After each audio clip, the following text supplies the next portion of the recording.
Well, one of the world's largest animal migrations is taking place on Christmas Island right now. Millions of endemic red crabs are crawling out of their natural habitat in the jungle and making their way to the coastline to mate and spawn. It is a spectacular sight that takes place over 6 weeks, disrupting normal island life in the meantime. Now, one person who's been documenting this natural wonder is Chris Bray, who's a wildlife photographer and owns an eco lodge on the island. Now, he says it is one of life's many wonders. Well, it's what makes Christmas Island famous, really. I mean, ever since I was a kid, I've seen the nature documentaries by David Attenborough and so on and wanted to experience it. And basically there's about 50 million of these big red land crabs. So they live in the jungle, not in the sea. And they're there all year round. But towards the end of the dry season, they start to disappear into their burrows and you don't see so many. And then suddenly at the beginning of the rainy season, which kicked off about a week ago, you get a good torrential amount of rain. And then literally you wake up one morning and the forest is just alive with red crabs moving all together as one big living carpet flowing down towards the ocean. And you're right, it does cause a bit of chaos around the island. There's people swerving all over the roads trying to avoid them. And then national parks come out and close many of the roads to give the crabs safe passage. It's all a bit chaotic. I have a luxury eco lodge on the far side of the island down one of these jungle trails, which they close. And the only way I can access that is because I had to build a crab-safe vehicle attachment for my Land Cruiser. So we have these little things we put in front of the wheels and slowly bump the crabs out of the way so we can still get the guests in and out. So all a bit crazy, but it's what makes the island unique. I'm sure it certainly makes the island very interesting. But Chris, as you mentioned, driving on the roads must be quite a hazard as well. Now, you've built this special vehicle, but I'm pretty sure I saw these pictures of a special crossing for the crabs as well. Yeah, there are actually all kinds of different inventions to try and help the crabs on their way. There's a crab bridge on the main road just out of town. So the parks put up little fences, tiny little fences along the side of the road. And that kind of funnels all the crabs along to a certain point. And then they've built this big 5.5 metre high bridge archway that the crabs then flow up and over the top of the traffic and then down and continue on their way. There's other bits where they've dug trenches and the crabs go underneath the road in these little tunnels, and they've tried everything and they all work to some extent. Yeah. But together it's pretty good. Now, we know that crabs are largely silent creatures.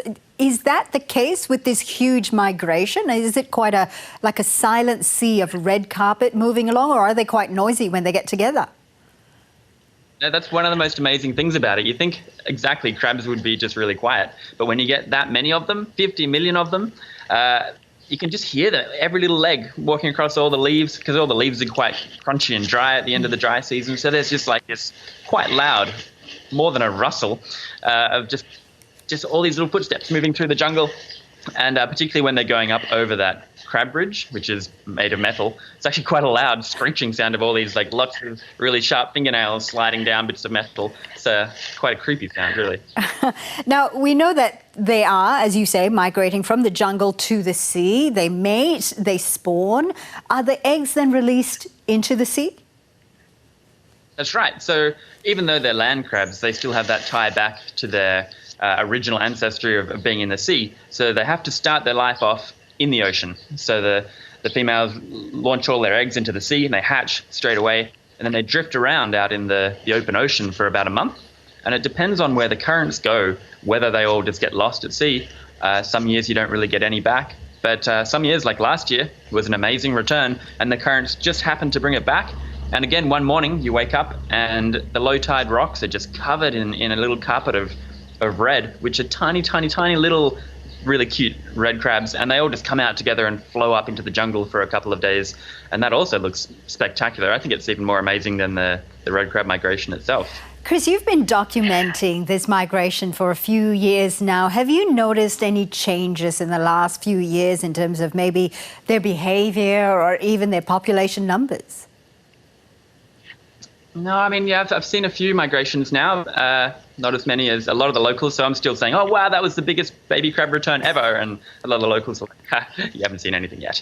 But no, I mean, in the years that I've seen it, it depends a lot on the weather, like whether it's a when the rain starts, if you then have a lot of rain, and then the crabs love it, and they more and more of them come out, and they kind of stay out in the open more, and it looks visually like there's a hell of a lot more.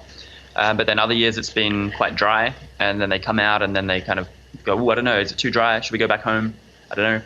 And you don't see so many. But I mean, there is actually there's a problem here, like on many islands, in terms of invasive species. The crab population is actually dropping, or was dropping over the last couple of years, due to a yellow crazy ant, which was just sort of running amok on the island that was introduced. But they've brought in all kinds of different ways to control that. Biocontrol agents of a wasp that comes in it takes away the food supply of the ant, and that's helped the ant population to crash. And so this year we've had far fewer deaths due to the ants. But really, when you're talking about 50 million, no matter what happens, it still looks like a lot. I wonder, Chris, whether these crabs are protected species, or is there any chance of perhaps people being able to harvest these crabs mid-migration and, enjoying a lovely seafood dinner? Yeah, it wouldn't be hard to catch them, that's for sure. But no, thankfully they're not edible. Some people say they just taste really terrible, and other people say they're actually poisonous. But either way, no one even tries to eat them, which is probably why there's so many of them, which is good. But they're actually really relaxed crabs. A lot of people sit there going, oh, how terrifying, so many crabs walking over, and you're only wearing like flip-flops on your feet, or bare feet even. But they're so chilled. Like sometimes even I'll just be there cooking in the kitchen, and a crab will get lost and walk in through the back door and fumble its way through the kitchen, and you're like, oh, and you have to stop doing what you're doing, and you've got bare feet, and you just sort of shuffle it out the back door, and you don't even have to watch what you're doing because they're so chilled. You can pick them up and let them walk all over you, and I've never been pinched by one.